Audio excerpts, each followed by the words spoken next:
Geeks and geekettes, this is your old comic book pal Chuck Dixon, back once again to talk about what I do for a living. What I do for a living is I write comic books, so I'm here to answer all of your questions, and there's some real good ones this week, a little bit of soul-searching, soul-searing questions this week. But first, I'd like to ask you to subscribe. If you've already subscribed, thank you very much. If you haven't, it sure helps this little community we got here to grow. If you hit that subscribe button, doesn't cost you a dime. Why not? Do it right now. Hey, we got a twin spin from the Gentle Savage. He asks, Mr. Dixon, are there any tropes in comic books that you think are extremely overused and that need to be put to rest? And also, which superhero and supervillain lairs, HQs, do you think are the coolest? Yeah, there's a lot of cliches, tropes, common plot lines in comics that really either need to be turned on their head or eliminated because they're just overdone. I remember back when I was reading comics, I always thought it was odd that you had the superhero origin and then all of a sudden a bunch of villains would pop up to fight the hero, and these villains didn't previously exist. It's like the hero's origin sparked a whole bunch of other origins.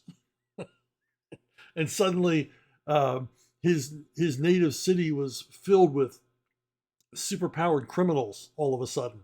The other one I really groaned at when I was a kid is when the hero would meet his double. Oh no, you can't be Captain Potato Salad because I'm Captain Potato Salad, and it would be on the cover. And I assumed that editors thought that was really clever and would, draw you into the comic. And I always thought it was really boring and overused. But I see more experimentation, or I have seen more experimentation with comic book tropes, superhero tropes. But and then they've invented new ones, like everybody sitting around talking while they share lunch. So and heroes going into therapy and stuff like that. It's just idiotic and repetitive and boring. And but we see it all the time. It's like when so many writers, when they start writing superheroes, they think, well, this is the form. This is what is expected. Yeah, you have to give the reader what they expect, but you have to exceed those expectations. So the comic book reading audience, even when it was kids, has always been kind of sophisticated. They know crap when they see it. And as I always say, comics are an immediate experience. They need to engage in the light. Every panel, every page, every image, every balloon of dialogue needs to draw you further and further and engage you more in the story. And when it just feels warmed over, who cares? Now, Alan Moore, when he first became a big sensation, he arrived on the scene hotter than hot, and he was kind of bemused by it all. And he said in an interview that all he really did, his party trick that he brought to comics is that he brought, tropes and conventions and things like that from other media. He brought in storytelling devices and the mechanics of novels or short stories or even music to comics, just to think about comics in a different way instead of just reusing. Comics were in a rut in the 70s in a big way, and Alan Moore, love him, hate him, indifferent to him, he did come in and shake things up, although so many people didn't take the right lessons from what he was doing. Alan was standing stuff on its head. He was taking these things we liked, and he wasn't violating them or destroying them for the most part. He was just making you see them in a different way. And, that's what he did. Unfortunately, what most comic book creators took away from Alan Moore was just to make things dark, darkity dark. And that wasn't his intention at all. Now, as far as favorite hero or villain lair, I couldn't really think of a favorite villain lair. I guess the Death Star is cool. But absolutely my favorite hero lair, as I said before, it also doubles as a vehicle. The General from Wild Wild West, I just think is the coolest hero hangout ever created because, first of all, it's mobile. And secondly, I love trains.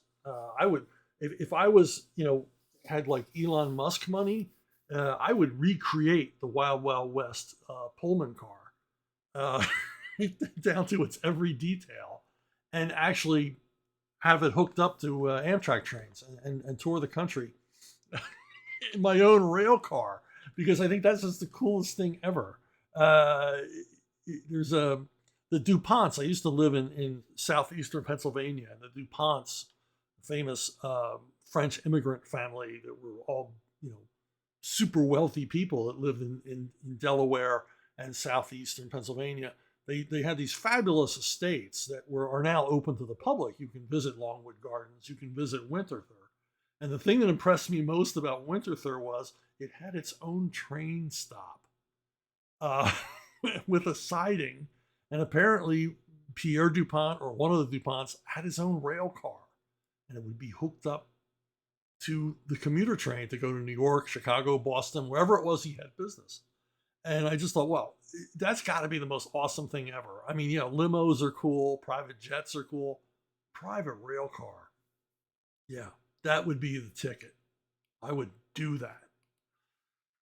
Jonathan Young. I think the idea of translating European comics for a Western audience is superb. Blaze Comics publishes The Cimmerian. Correct me if I'm wrong, but it's a translation of European comic book publisher Glénat Editions' Conan Le Cimmerian series.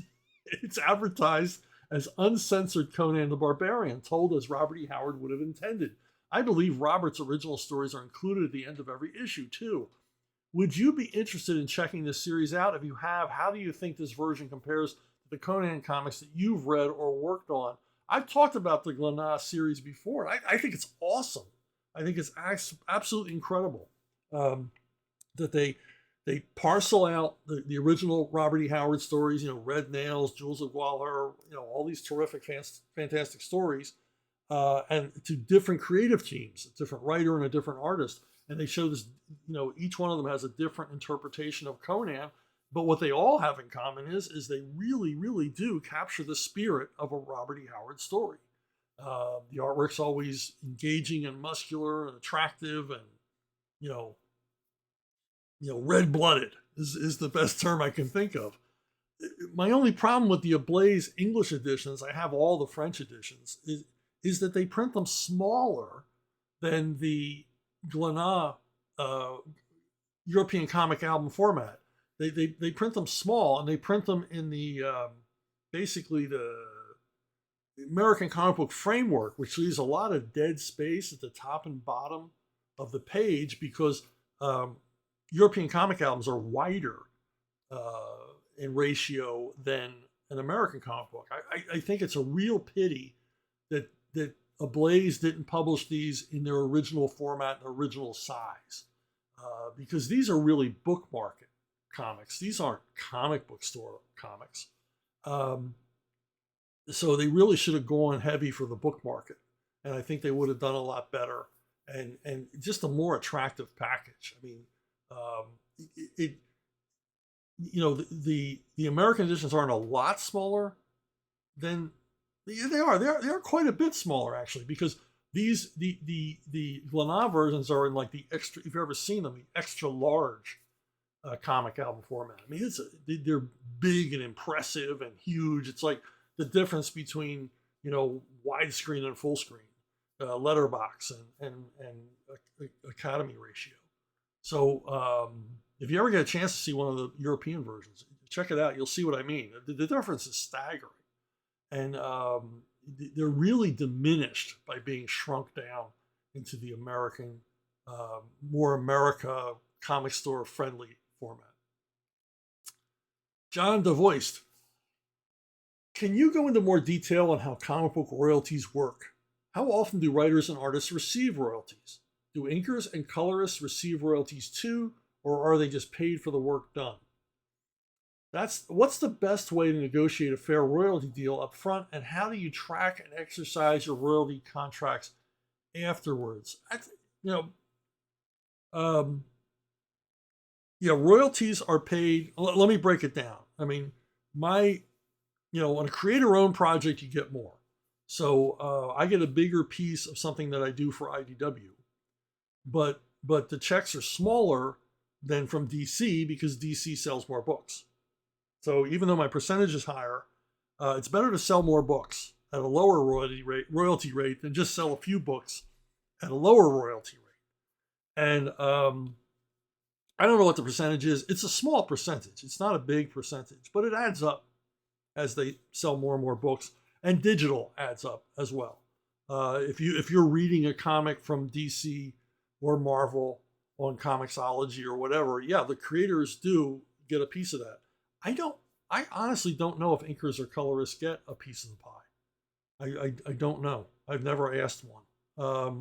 I know pencilers and writers do. For a while at Marvel, editors got a piece, which led to, abuses and corruption, of course, because, they're editors. So, what more can I tell you about royalties? Most people are interested only in Marvel and DC. DC pays a real royalty. And it comes from the royalty department, and it says royalties on the check, and the check code even has the word royal in it. So this is the royalties department. This came up when I was involved in a legal thing with DC, and Warner's tried to deny that the money paid out was royalties, even though it came from the royalties department, was always referred to as royalties and had royalties on the check. So, but that's lawyers for you. So DC pays a royalty rate, and it's pretty healthy, and they're paid quarterly. DC pays quarterly, and so every 3 months you get a check, and it combines digital and print, and the numbers can go from 17 cents on the royalty statement to over $1,000, and then it all adds up. Trust me, it all adds up. And royalty check kind of allows you to see the health of the company, because and decisions that they've made. When digital comics first came around, I was skeptical of digital comics. When we did digital comics at CrossGen, we called them Comics on the Moon, because it just seemed like such a pipe dream that digital comics would take off. But at DC, the checks were pretty decent. I mean, they were good checks. They were good sized checks. And then DC and Marvel both went with Amazon's Comixology, and there was a steep decline in the digital earnings. Which, what did that tell us? That Amazon kind of took DC and Marvel and buried them, and that's what Amazon does. If you get on with Amazon, they'll just sell you the moon and stars. Like, it's going to be fabulous. You're going to be part of Amazon. Your audience is going to grow. What they don't tell you is that Amazon's going to, just shove you into the shadows, so that you don't compete with other publishers who pay them a lot of money to push their stuff. So my DC, all of our, it's just not mine. It's every creator's DC digital checks saw a steep decline. And but that's how royalties work. They really let you know what's going on in a company. I mean, the less royalties you're making, obviously the less money the company's making. And I say this as a guy, particularly at DC, because I did so much work for DC. There's always something of mine in print from DC that they've reprinted, that they've omnibused, or made an essential of, or some sort of collection, or deluxe hardcover, or whatever. There's always something out. So I see the royalty checks as a bellwether for the company's health. Now Marvel's different. They don't release checks quarterly. I just seem to get checks willy-nilly. Like if in a recent Marvel Moon Knight omnibus they did, a few months after it came out, I got a check. So I'll see a check from Marvel. I call them Mickey Mouse checks because they have Mickey Mouse on them. They actually come from Walt Disney Corporation, um, and you know they pay a lower royalty rate than DC, and it's less reliable. And it's also, in the parlance of Marvel, they never call it royalties. They call it an incentive. And because it's an incentive by law, they don't have to give it to you. An incentive is a gift, it's a discretionary bonus, whereas a royalty is something you are contractually entitled to. By contract, you are entitled to a royalty. That's the agreement that every creator reaches. Well, I don't know what they do now, but it's the agreement that DC used to reach with every creator was, you would, if your work sold above this amount, you would see a royalty check. At Marvel, it's an incentive, and they can take it away from you, and they have in the past taken it away from creators. Um, Another thing, another inequity, a difference between DC and Marvel. At DC, it is policy that artists have their artwork returned. The pages are split between the penciler and the inker by some formula. I have no idea how that works, but all artwork is returned. It is owed to you. At Marvel, the return of artwork is again an incentive, and they can just not return your artwork. They can just decide, hey, we're not sending this guy's artwork back. And I've seen that happen in the past, where they just like, nah, you're not getting your artwork back. We don't have to give it back to you, so we're not going to. So those are the big differences. And as a guy who continues to get royalties from both companies, far more from DC than Marvel. A lot of that has to do with how much work I did for DC versus how much I did for Marvel. Royalties are a cool thing. I mean, I wish the companies well. I wish DC and Marvel would recover from the doldrums, from this doom spiral they're in, because it directly affects my income. But that's how I hope I've answered all your questions. That's how royalties work. Um, but it's a good policy not to think about royalties. I remember at a Bat Summit, one of the associate editors, he started running down the current sales of the Batman titles we were all working on, and Alan Grant shouted, "Stop! Stop! I don't want to know." Alan didn't want to think about the royalties that were coming, because it's human nature that if you know money's coming, you're already spending it in your head. You're already thinking that you have it. And he wanted to look at the royalties as like just an extra, something to be put in a bank account and forgotten, which was a wise policy. Because I can't tell you how many people in the comic book industry, they start getting those hot royalties and start thinking they're going to come in forever and start spending money like water on, we're comic book people. We spend it on geeky stuff, or buy a motorcycle, or buy a car you really can't afford. And then the following year, the royalties fall apart. This happened a lot in the 90s. People went from feast to famine in the royalty department. Luckily, I was married to a very, very smart woman who suggested we put our money in real estate.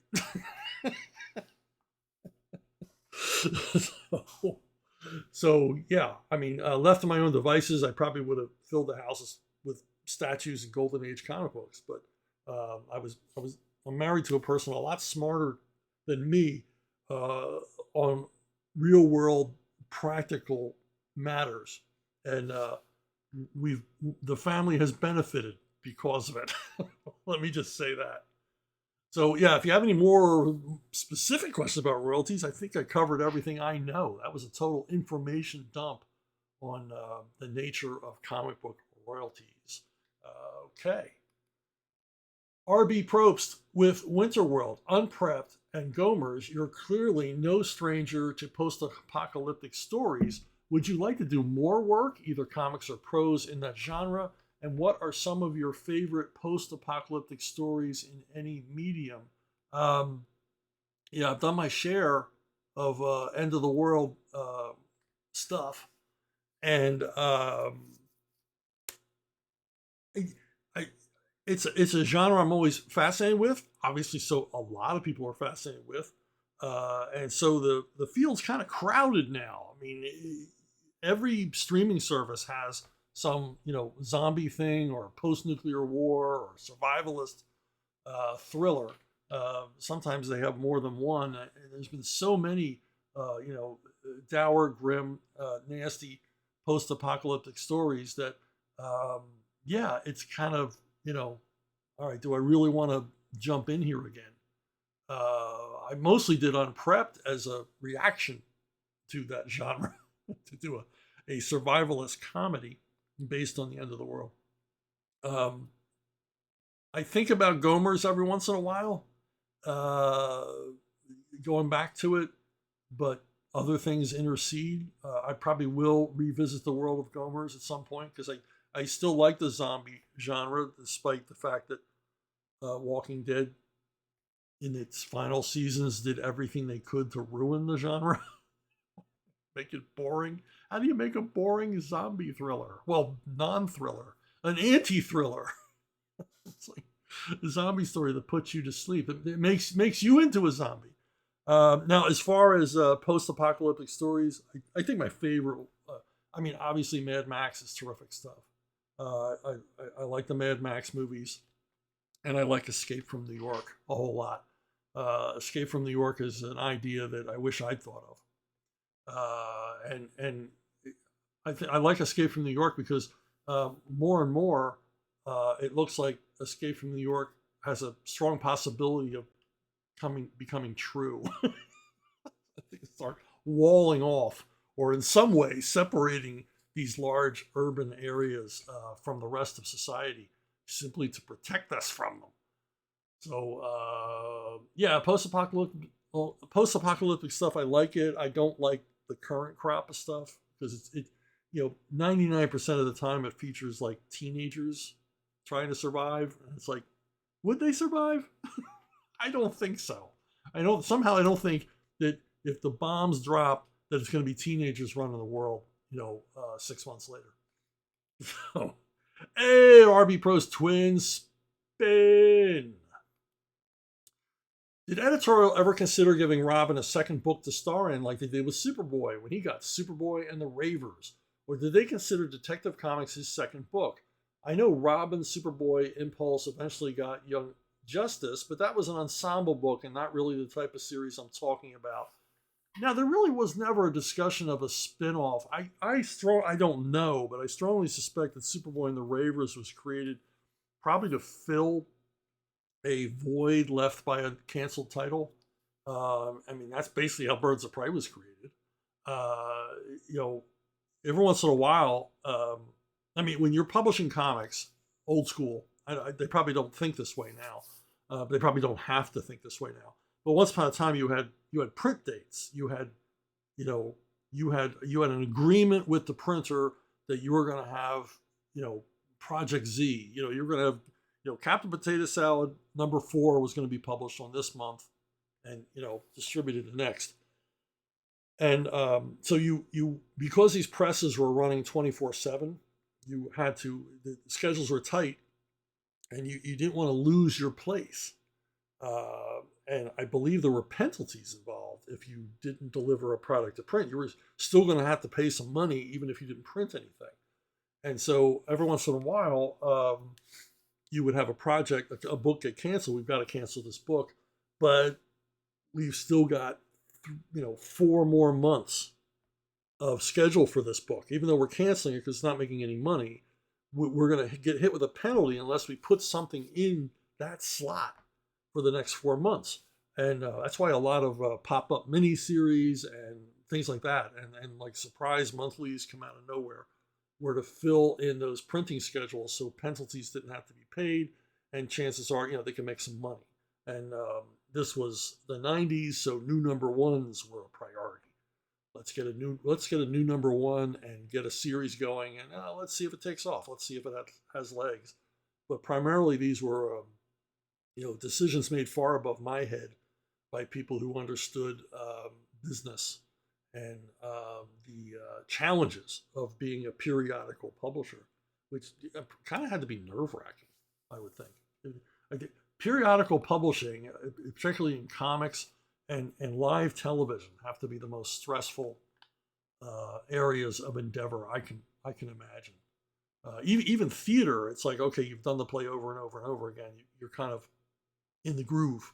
You know, something can always go wrong, but it's just you're doing the same thing over and over again. But I think if you're creating new stuff on a tight schedule, and there's definitely financial pressures at the other end, it's got to be nerve wracking. I would not want the job of managing editor anywhere. Yusef Ali, in your opinion, who would be the best love interest for Batman? I have to personally pick Talia al Ghul, as I find the conflict within her to be fascinating. I find no conflict in Talia. She is the ultimate daddy's girl. She's generally portrayed as a cipher. She's a cat's paw. She's a weapon. She's a device that Ra's al Ghul uses against his enemies. And I've written quite a bit about Talia, and I just think she's kind of an empty vessel, as well as she's like the ultimate sex object, the femme fatale, the woman of mystery. But there's not a lot of mystery there, and I don't think she'd be a good match for Batman because I don't think she ever cared about Batman. If she did, she would have conspired with Batman to get her away from her father. But now, Catwoman, on the other hand, is the perfect match for Batman. In fact, she does what a good wife, and I mean good husband and wife, what they should do for each other, which is complement one another. If your better half is more extroverted and draws you out of yourself and everything, that's a good thing. And I think Catwoman, because Catwoman's so well adjusted, so damn well adjusted, and so pleased with herself. She's the happiest character in comics as far as the superhero genre goes, because she's comfortable with who she is. She enjoys what she does, and I think properly written, and she hasn't been properly written in a while, and that marriage debacle, boy, they blew a million opportunities on that one. I would have kept that storyline running for years, Catwoman and Batman married, because yes, Catwoman is a criminal, but she's also kind of addicted to thrills, and I think more so than being a criminal. And of course, she would never have to be a criminal. Her financial worries would be taken care of by the Bruce Wayne fortune. But she would still be an adrenaline junkie. And wow, being married to Batman, you get to be an adrenaline junkie all the time. She'd be an able partner. I think that they really, really missed out on like a Nightfall type continuity, like a 2-year long continuity, and really map it out. And I mean, I know how I would have done it. I know the structure I would have had. I'm not going to share it here because I don't give this stuff away for free. But I know how I would have handled it, and how it would have made a complete story, like a 2-year long story arc with reasons why they could not remain together, in a classic love rack, classic romance story where the same thing that draws the two people together is also drawing them apart. There should have been a Batman Catwoman epic that at the end would have broken your heart, But they don't know how to write that stuff anymore. It's too challenging. Oh, Rick Hardslab. Comics creators change from print to the big and little screen. Who has been adapted best, worst? Does it matter if the show or movie was great if they get the character wrong? Do you have any favorites or ones you really dislike? What makes an adaptation work? What's doomed to failure?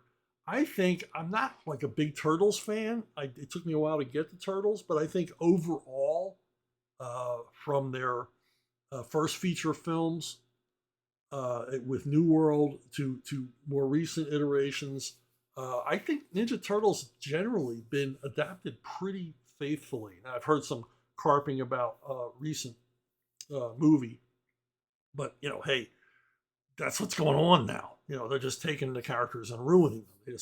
They oh, I got a better idea. No, no, you don't. You have a stupid idea, but you have the money to get it done, so it's going to get done.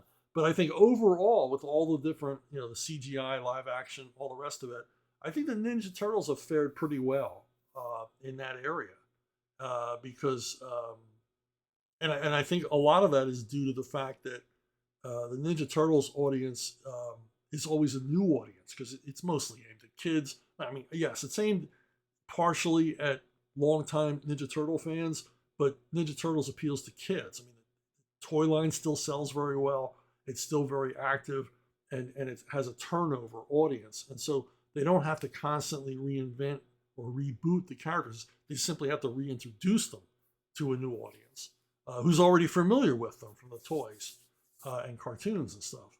So I think they fared well. But of all the comic adaptations, I think the Phantom is still the one that is closest to the original material. It's set in period. It has the feel of the comic strip. They portray the Phantom as a wise ass, which he was in the 30s comics. It's got a great look. It's shot outdoors. There's no CGI because there was no CGI. So everything looks more thrilling because it's real. It's real. When they're trapped on that rope bridge, it's a real rope bridge with a real truck and real danger, and there's real horses and real airplanes and all the rest of it. And you've got a tremendous cast: Patrick McGowan, Catherine Zeta-Jones. I thought Billy Zane was very good as the Phantom. He went all in on it. And of course, Treat Williams as the villain, one of the best comic book movie villains of all time. Treat Williams looked like he was having the time of his life being the bad guy in this movie. And you had pirates and sword fights. I mean, who could ask for more? And it was really the closest. Now the worst, Fantastic Four, man, they can't buy a break. They just make one bad movie after another. It looks like the next. I mean, I don't want to say or guess, but it's pretty likely from what I've seen, the next one's going to be a train wreck as well. So I don't understand why they can't get Fantastic Four right. I think they keep, like everything else in the MCU, they keep moving away from the Lee Kirby model. The Lee Kirby model is bulletproof. Just make a Fantastic Four movie that looks like the comics, that keeps the comic characters the way they are. Yeah, a lot of it's ridiculous. The Silver Surfer's a ridiculous character, but it's all in presentation. Silver Surfer is awesome in the right hands. In the wrong hands, it's idiotic. It makes you begin to pull apart the whole concept of a guy soaring through space on a surfboard. But it's like, just deal with it. Do it right. Do it earnestly. But everything in the MCU is falling apart. What they did to Thor is tragic. They're pushing of backbench level D characters as leads in place of the characters we grew up loving. Is an insane and is an insane idea, and obviously has diminishing returns as the MCU fails miserably at the box office. So I think the only Marvel things that continue to be like the comics is the Spider-Man franchise. It at least bears a resemblance to the comics. I don't like a lot of the changes they made to the character, but at least it still has kind of the same spirit of Spider-Man, and thus the Spider-Man movies still make money, big time, because they stick closer to the source material. They have more fun with it without making fun of it. So anyway, Michael Scombati, you got to let me know if I'm pronouncing your name correctly. Why don't you like Daredevil? Please be as detailed as possible, because I've enjoyed Miller's Man Without Fear, 1993, and Born Again, 1986, and what I've read of Bendis and Brubaker's run. It's been a long time since I read Brubaker and Bendis stuff.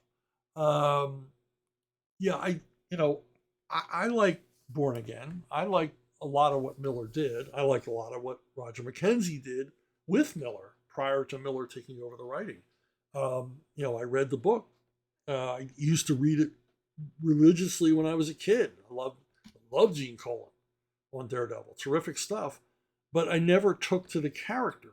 I think the idea was that he was going to be Marvel's Batman initially, and I just never took to him because he never, for me, grew as a character. He was always, it's weird. I mean, he chose law as a profession, but didn't become a cynic, didn't become hardened, didn't grow. And I've never met a lawyer who wasn't cynical. If you, I mean, it's part of the makeup of a lawyer is they've seen how the sausage is made. So they're a lot more tough-minded. They're a lot harder to surprise. The old saying, a lawyer never asks a question he doesn't already know the answer to. Well, Daredevil asks questions all the time he doesn't seem to have any answers for. And I think that's the problem. He's also guilt-ridden. I'm a, lapsed Catholic. I understand Catholic guilt. I still feel Catholic guilt because Catholicism is a culture. It isn't as much as it is a religion or a denomination of Christianity. And so, yeah, I know all about Catholic guilt. But, it can't be the core of your being. It can't be who you are. I mean, Miller did that story, and it's a terrific story where Matt Murdock is fooled by his client. Because he can hear his client's heartbeat, he assumes, he's acting as a lie detector, that Matt Murdock can, replicate the effects of a lie detector. He can tell if his client is lying to him or not by his heartbeat. And at the end of the story, I don't want to spoil it for you, but it's a great story. If you've ever read it, it turns out his client was lying to him the whole time, was guilty of all the crimes that Matt Murdock got him acquitted on, because the guy has a pacemaker and his heartbeat is always the same anyway. It's never going to go up or down. And I always thought, okay, Miller here is showing us Matt Murdock's naivete, but did he ever change? No, he never changed. He never grew from there, unless somebody's written stories that show this, show some personal growth in Matt Murdock and Daredevil. But I always used him as a foil for Punisher. I loved writing Daredevil and Frank Castle together because I'm more in the Frank Castle camp. I'm more in the Frank Castle way of thinking. No, not just blowing away everybody on the street, but a more direct, more tough love, if you will, approach to crime fighting than Daredevil. So there you go. Those are the reasons I don't like Daredevil. I don't dislike him to the point where I wouldn't read a Daredevil story, but I don't like him as a character. Time for Hutch Investigates. Deep probing questions from Michael Hutchison. Melinda and I have just about finished the 5 seasons of The Rifleman, which you recommended ages ago. And I remember saying how much you wish you could write the comic book. This prompts the question, what licensed properties would you write just forever if it were possible? Rifleman, I would write in a heartbeat. Rifleman, growing up watching it with my dad, I just love this series. It still holds up today. If you've never watched an episode of Rifleman, it's available for free on half a dozen streaming services. Created by Sam Peckinpah. It was a half-hour television western, late 50s, early 60s. Ran for 5 seasons and just solid throughout. Just a really good escapist western with Lucas McCain. Chuck Connors is Lucas McCain. Probably the killingest man on TV. He probably had the highest body count of anyone on television until Rick shows up in Walking Dead. So just an awesome series that I would write a comic book series of. Now this one might surprise all of you, but a license I've always wanted to write comics for is the Addams Family. And I'm a big fan, always have been a fan of Charles Addams. And I loved the TV show when I was a kid. I loved the Barry Sonnenfeld movies. I thought both the movies were excellent adaptations of Addams's work. And I would love to write it. It's challenging because They are um, what's challenging is what you can't do with the Addams Family. You can't just make them a bunch of psychotic murderers. They are disturbing and strange and odd in their own little way, but you love them, and they're such a happy family. Uh, Even though they're morbid as hell, they're a happy family. They enjoy what they do, uh, but you can't portray them as killers. Or you can't go dark with the Addams Family, which seems counterintuitive, but you can't. You've got to find a way to tell stories that bring out the best and worst qualities of the Addams Family without stepping over the line. And now this is a series that my wife and I talk about quite a bit because she comes up, she's always asking me, is that license available? And I've the current publisher who has the Addams Family license, I told early on that if you ever get this license, I want to be first in line. And that that was the end of my relationship with that publisher because they never even contacted me. They gave it to apparently writers who don't give a shit one way or the other. They just wanted you know they just wanted a paycheck. Whereas with me, it would have been a labor of love, and especially with my wife, who who still to this day writes down plot lines that she would come up with for the Addams Family, because she's as fascinated as I am with the that narrow line you have to walk to write a good Addams Family story. You know, where you have to bring in all the grotesque, macabre aspects without making them a bunch of unpleasant psychotics. They are eccentric. They are not psychotic, and so much of the humor grows from people's reaction to them and all the rest of it. So that's one I would jump on. My wife and I would write the hell out of it. We've already got probably 2 or 3 years of continuity squirreled away in plot lines that she's written and then we've discussed. And it's I know it sounds odd, but it's a recurring topic of conversation in the Addams Family. What we would do with it if we had it, and we don't. So, so it's some writing, it's some imagining that I don't get any money for. So, but I gotta get the money, man. I'm a professional writer. That's the professional part, getting paid. Hutch is back with, what is the state of the comic book industry? It seems obvious to me that DC and Marvel's present output is largely awful. Their numbers are such that there's talk of them ceasing publication and licensing out their characters. Talented pros can't get work at page rates they did in the 80s and 90s.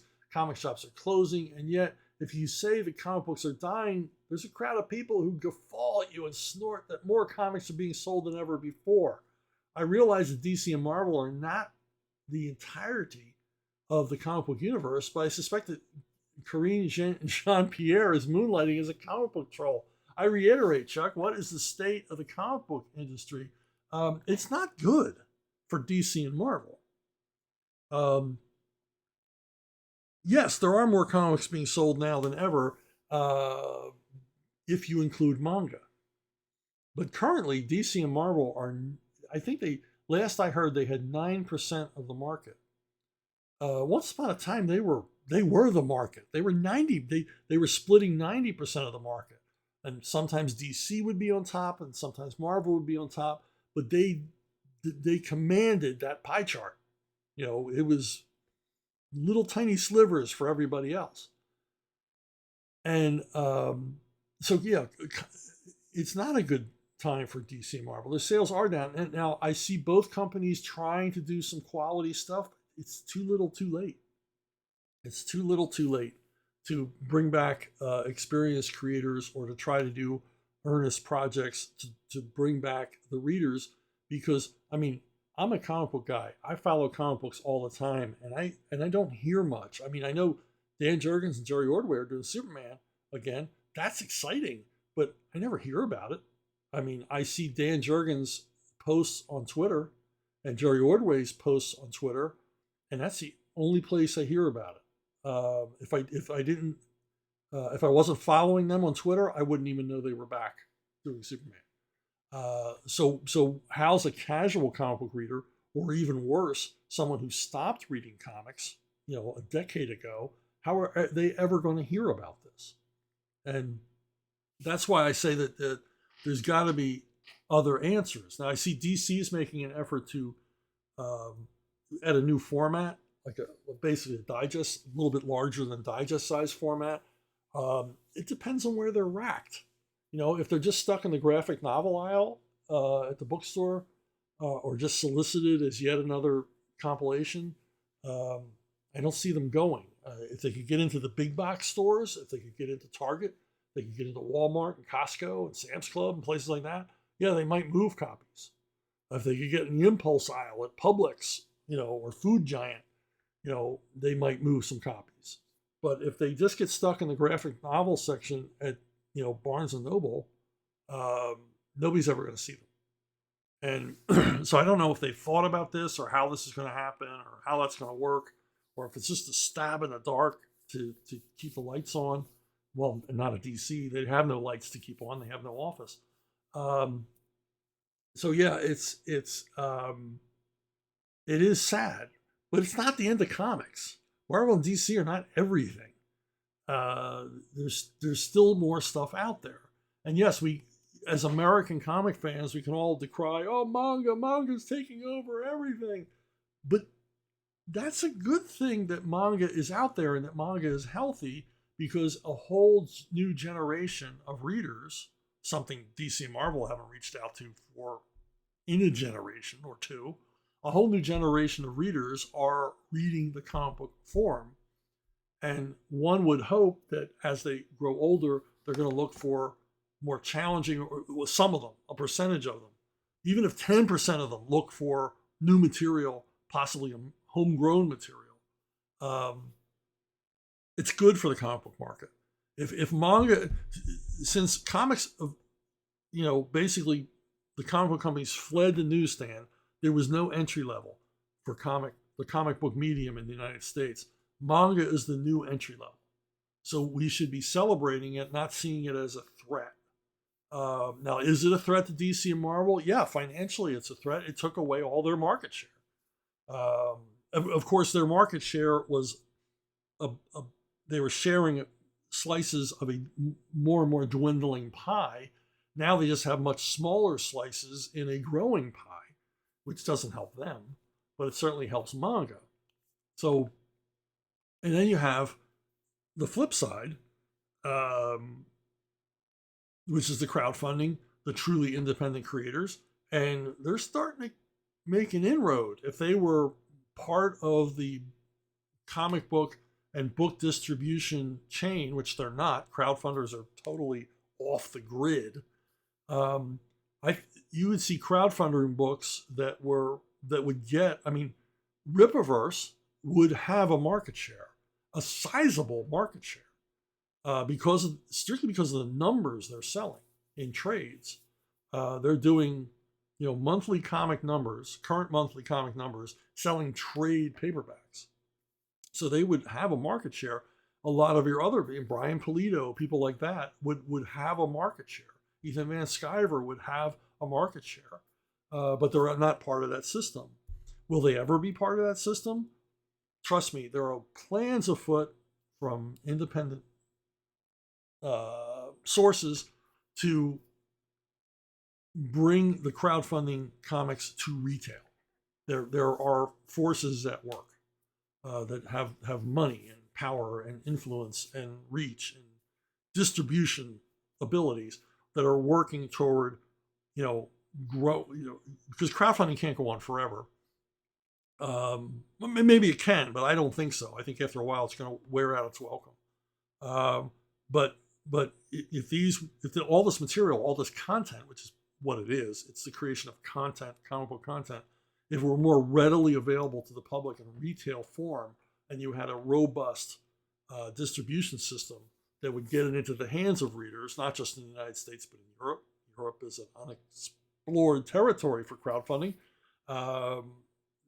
from American comics. If they could create an international global market for independently produced American comics, you would see a resurgence. You would see a boom.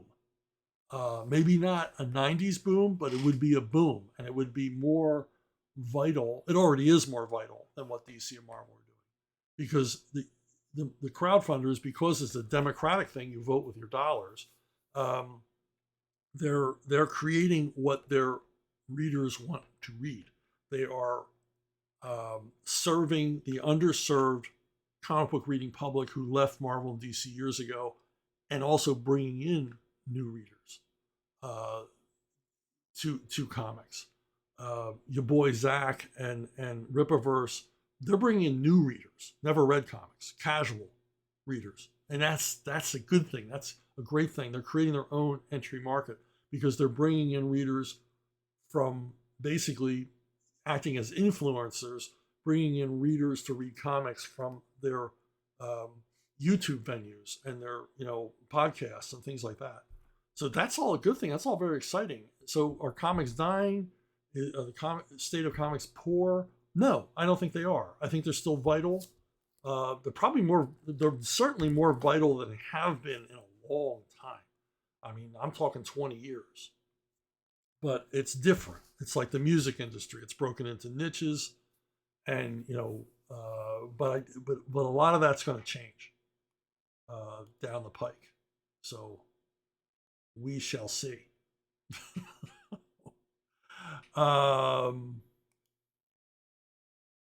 Last question from Michael Hutchison. Or maybe it isn't the last. No, he's got another one. It seems as though most comic book adaptations to movies have a fatal snobbery that gets in the way of their being properly adapted. If I were making a G.I. Joe movie, the first thing I'd do is direct some cash to Larry Hama to have him on as an advisor. Ditto, Batman, Denny O'Neil, etc., etc., etc. They never seem to do this. I can't help but think the Star Wars 7 through 9 would have benefited immensely just by having anyone who's ever loved Star Wars in the writing room. Do you have any inside baseball as to why this is? It largely has to do with, are you in the Writers Guild? Now, Denny O'Neil got to write some Batman animated series episodes because he was in the Writers Guild. Marty Pasco, frequent comic book writer, wrote a number of Batman animated series episodes because he was in the Writers Guild. When I heard about it was called Forever Night, that became Batman Beyond, I contacted the animation people and said, I would love to help work on this. I would love to help develop this. Now, I wasn't thinking of leaving comic book writing or anything else. I just thought it'd be fun. And we had a good relationship with those guys. There was a lot of synergy between the comic book and animation people. And I thought they would welcome me. But they said, no, we can't work with you. You're not a member of the Writers Guild. So there's this barrier to comic book creators. The closest I ever got to advising on a film was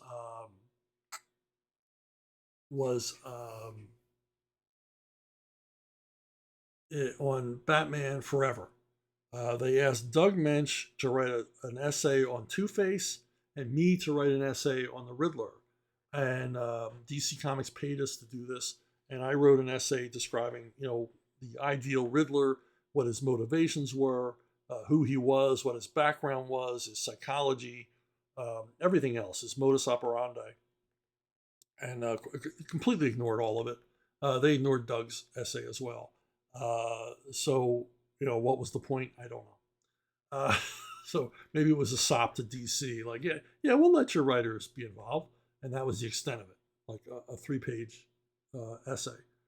So, it's not like in Japan where if you create a comic, you are, involved in the live action version. You are involved in the anime. You are looked upon as the expert. In much to their detriment, the movie making business in the United States has kind of shunted the original creators aside, and to the point now where they're even shunting aside what they created. I mean, the most recent Batman movie bears no resemblance to any Batman that I've ever known, and certainly no Riddler I've ever known. And it's true of a lot of these things where they're creating their own characters. They're basing it on more recent work that nobody bought. They're ignoring classic story arcs from the past that would make excellent movies, either animated or live action. So yeah, I mean, they don't want the involvement. Now, people have asked me because Levon's Trade, a novel I wrote that's going to begin filming this coming March.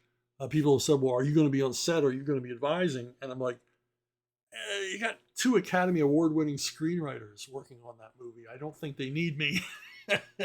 And I've read the screenplay, and it's remarkably close to my novel.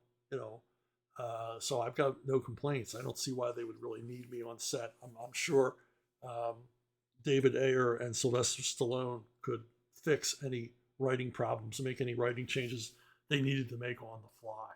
So that's one I guess I could insist on being there, but I'm not going to.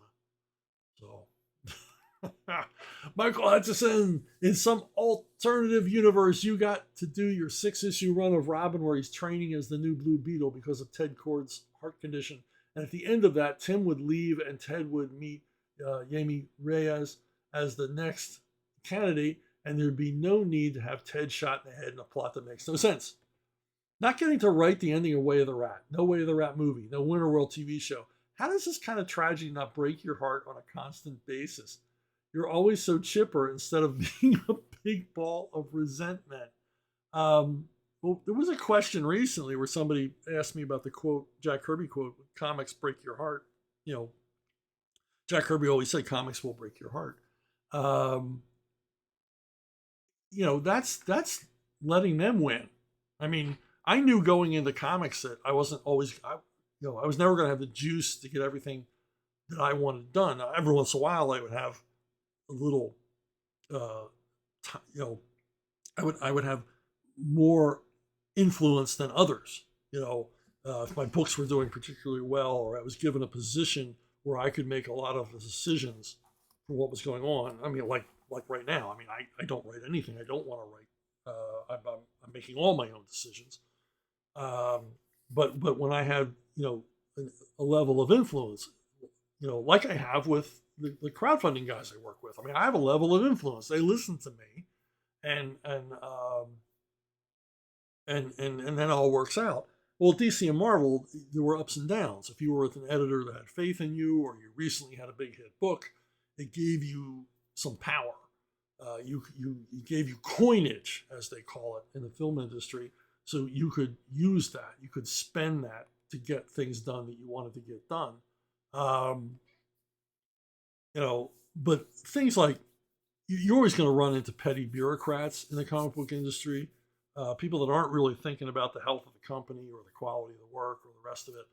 And, a lot of the reasons the Robin 6-issue mini with Blue Beetle got turned down was just like petty prejudices, not against me, but against the characters within the DC editorial board.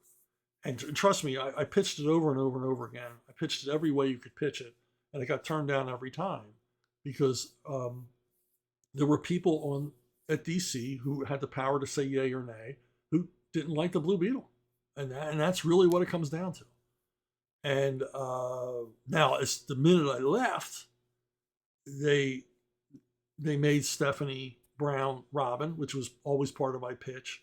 And I think that was basically a big FU to me from a very, very petty editor who was running the Batman offices at the time.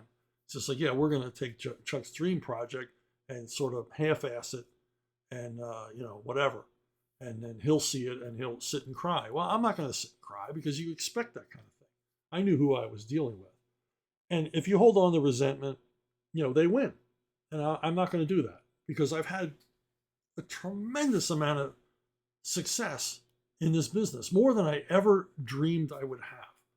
I mean, I just wanted to write comics for a while. I just wanted to get in there and be able to do it. And I did and still do. I mean, as I've said before, I hope for a 5-year window. And I got a much larger window than that. that, and I continue to work. I continue to be in demand. People continue to say, "Would you write this or would you write that?"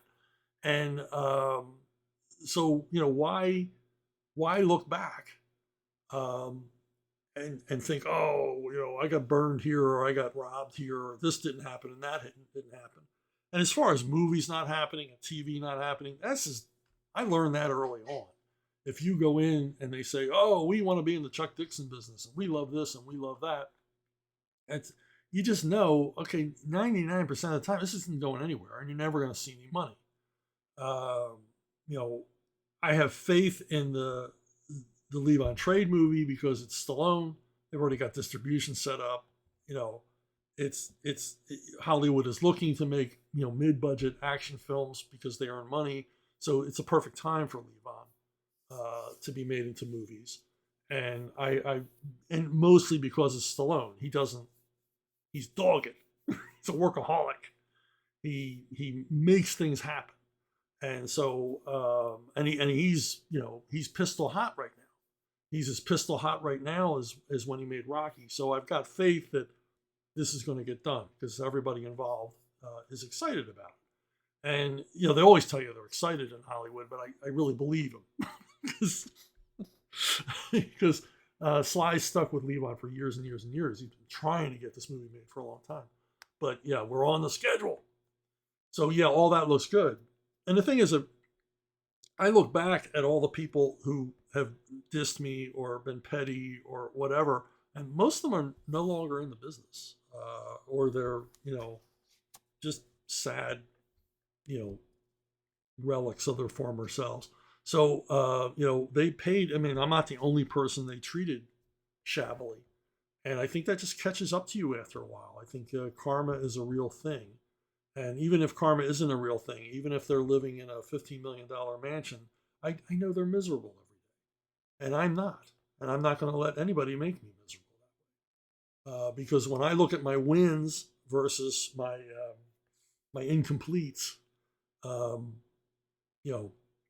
I've had a lot more wins, so there's really no reason to be a sad writer like this poor lady here. Okay, BrunoBookstore@gmail.com. BrunoBookstore@gmail.com. If you have questions, suggestions, pictures of the cats and doggies. If Hutchison comes up with some more probing inquiries, it's go to BrunoBookstore@gmail.com. It's the most reliable way to get your questions read on the internet by me. And let me remind you, Alpha Core is still going. It's going to go through January. It's past the 1 million mark. It's doing very well, and the book isn't even in people's hands. I think if you order this and once you get it in your hands, you're going to scream from the rooftops. The Joe Bennett artwork is fantastic. It's a high-action, escapist, superhero graphic novel with police thriller elements to it. It was a blast to work on. We're working on more. Joe and I are going crazy in the Rippaverse, and I have another project with another artist coming from Rippa, and it's just there's this energy here. There's an energy here that I love, and an earnestness to create escapist entertainment. So check below here. There would be the link. Might even be in the video description. And check it out. Also, still running through January is First Kill, Rambo graphic novel. Sylvester Stallone, your boy Zach, and me show you, and Critical Drinker, show you what Rambo's first tour in Vietnam was like. How did John Rambo become John Rambo? And this one's doing well, better than this. This is a posting from a while ago. And as I said, it's on until January. You can pick it up and get the book and all the tchotchkes. Once again, it's a graphic novel. It's not just a pamphlet comic. And some terrific artists, Butch Geis and others, Matt Barr. And it's good stuff. Trust me. Hey, thanks for listening. Thanks for watching. Thanks for subscribing, liking, and all the rest. And I'll see you down the road.